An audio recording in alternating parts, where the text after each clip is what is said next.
हिंद। आइए समझते हैं क्वेश्चन नंबर 16।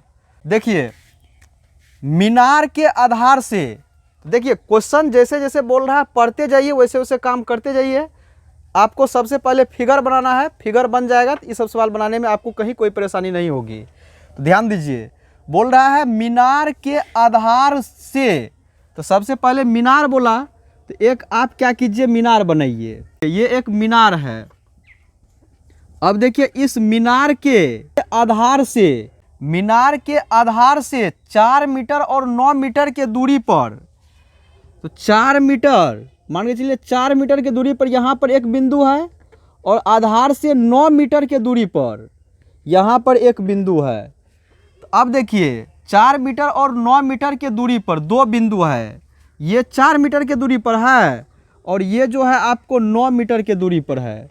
दो बिंदु स्थित कर दिए। अब देखिए स्थित दो बिंदु से मीनार के शिखर का उन्नयन कोण पूरक कोण है तो सिद्ध करे कि मीनार की ऊंचाई 6 मीटर है।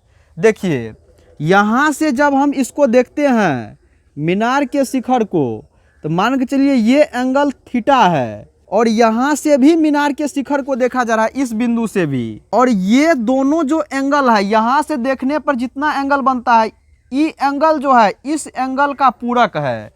कहने का मतलब इसको अगर हम थीटा माने हैं तो ये दोनों जब पूरक है एक दूसरे का, तो ये हो जाएगा आपको 90 माइनस थीटा, क्योंकि पूरक आप निकाले हुए हैं। थीटा का पूरक 90 माइनस थीटा होगा।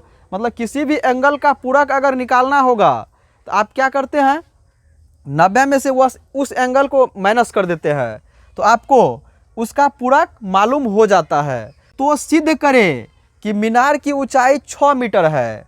इसको नहीं देखिए अभी मान के चलिए हमको मीनार की ऊंचाई ज्ञात करना है। तो ज्ञात करना है मीनार की ऊंचाई, तो जिसकी ऊंचाई आपको सिद्ध करना हो या ज्ञात करना हो उसी को आप मान लीजिएगा पहले x। माना कि मीनार की ऊंचाई बराबर x। देखिए इसमें थोड़ा सा पॉइंट जहाँ जहाँ है वहाँ पर नामांकन ले लीजिए। यहाँ पर मान लीजिए a, यहाँ पर b, यहाँ पर c और यहाँ पर d। फिगर बनने के बाद नामांकन कर दिए। इसके बाद जो चीज़ बोल रहा था निकालने के लिए उसको मान लिए। अब मानने के बाद क्या करेंगे, तो इसमें दो समकोण त्रिभुज छाटेंगे। दो समकोण त्रिभुज छाटिए पहले। तो समकोण त्रिभुज ए बी डी में देखिए, इसके बाद समकोण त्रिभुज ए बी डी में, इसमें देखिए आपको ए बी निकालना है, आधार की ओर का मान दिया हुआ है। ये हो गया आपको लंब, थीटा के सामने वाला भुजा। ये हो गया आपको आधार। तो लंब आधार से रिलेटेड बात है दोनों ट्रेंगल में। तो कौन फार्मूला का यूज करेंगे, टेन थीटा का, क्योंकि लंब आधार से रिलेटेड आपको टेन थीटा का ही फॉर्मूला होता है और उसका उल्टा कोट थीटा का। तो बीसी का मान 4 मीटर दिया दे दीजिए। इसके बाद टेन थीटा का फॉर्मूला का यूज कीजिए। तो टेन थीटा बराबर हो जाएगा आपको पी अब बट्टे बी, परपेंडिकुलर बट्टे बेस।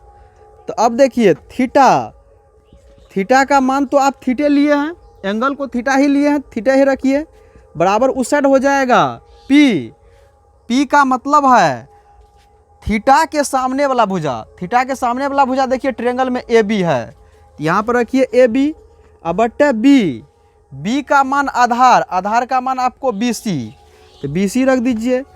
इसके बाद देखिए टेन थीटा बराबर आपको आ जाएगा ए बी को आप तो x माने हैं, तो ए बी की जगह रख दीजिए x अब बट्टे बी सी का मान आपको दिया गया है 4 मीटर, तो बी सी की जगह आप रख दीजिए 4 मीटर। अब इसको जो है समीकरण 1 मान लीजिए। इसमें भी आप जो है 10 का ही यूज कीजिए। तो टेन थीटा बराबर हो जाएगा, इसमें बी डी दिया हुआ आपको 9, ये रख दीजिए। टेन थीटा का यूज कीजिए। टेन थीटा बराबर आ जाएगा आपको पी अब बट्टे बी। अब देखिए एंगल जो है इसमें थीटा आप कहिएगा एंगल, तो एंगल का मान दिया हुआ है 90 माइनस थीटा। डायरेक्टली आप 90 माइनस थीटा लीजिए, 90 minus theta, 90 degree minus theta, angle की जगह 90 डिग्री माइनस थीटा। एंगल में कुछ भी लगा हुआ रहेगा, फॉर्मूला वही होगा पी अब बट्टे बी, परपेंडिकुलर बट्टे बेस। देखिए अब यहाँ पर आ गया आपको 90 डिग्री माइनस थीटा। तो 90 डिग्री माइनस थीटा बराबर आप जानते हैं सूत्र कॉट थीटा होता है, कॉट थीटा रख दीजिए। P का मान देखिए 90 डिग्री माइनस थीटा, तो 90 डिग्री माइनस थीटा के सामने में कौन भुजा है, तो आपको ये है, तो ये हो गया आपको लंब, तो लंब के जगह बैठा दीजिए AB, अब बट ये पूरा बड़ा वाला ट्रायंगल का BD आधार है, तो BD बैठाइए आधार के जगह। इसके बाद देखिए कॉट थीटा बराबर हो जाएगा AB का मान चूंकि दिया गया है आपको, AB का मान दिया गया नहीं है, आप माने हैं x, तो x रख दीजिए, AB का मान x। इसके बाद BD के जगह रखिए आप, BD का मान दिया गया है 9, तो 9 रख दीजिए। ये हो गया आपको समीकरण नंबर 2। अब क्या कीजिए, देखिए आपको x का मान निकालना है, तो x का मान निकालने के लिए यहाँ से आपको त्रिकोणमितीय जाति को हटाना पड़ेगा। तो त्रिकोणमितीय जाति हटाने के लिए आप जानते हैं टेन और कॉट अगर रहता है, तो टेन और कॉट को हटाने के लिए अगर हम टेन और कॉट को गुना कर देंगे तो tan theta into cot theta बराबर 1 हो सकता है।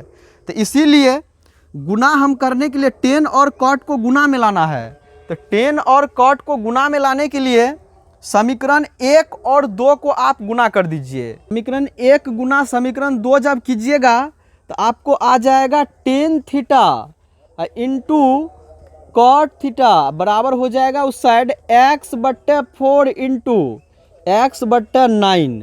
अब देखिए आप जानते हैं tan theta into cot theta का मान 1 होता है, तो इसीलिए पूरा का सिस्टम 1 हो गया, बराबर उस साइड हो जाएगा आपको x गुना x स्क्वायर हो जाएगा, अब बट्टा हो जाएगा 9 चौके 36। तो इसको इसके बट्टा मैंने कुछ तो एक, इसको क्रॉस मल्टीप्लिकेशन कीजिए, तो क्रॉस मल्टीप्लिकेशन कीजिएगा तो आपको आ जाएगा x स्क्वायर बराबर 36।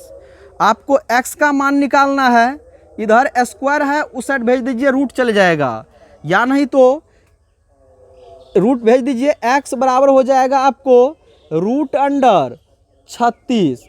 तो रूट अंडर हो गया 36, प्लस माइनस के साथ आप कहिएगा भेजेंगे तो प्लस माइनस के साथ भेज दीजिए रूट, तो रूट प्लस माइनस हो गया 36।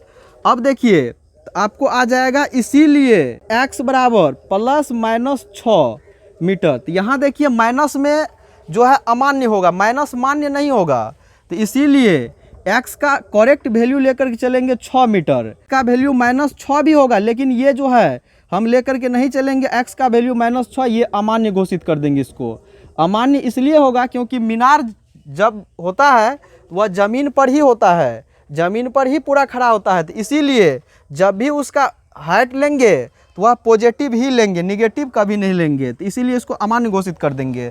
तो इसीलिए आपको आ गया मीनार की ऊंचाई 6 मीटर, तो मतलब जो है सो अतः मीनार की ऊंचाई बराबर 6 मीटर प्रूव्ड। तो हम उम्मीद करेंगे आप लोग को ये मीनार की ऊंचाई 6 मीटर प्रूव्ड करने में कहीं कोई परेशानी नहीं हुआ होगा। तो मिलते हैं फिर नेक्स्ट वीडियो में, तब तक के लिए जय हिंद।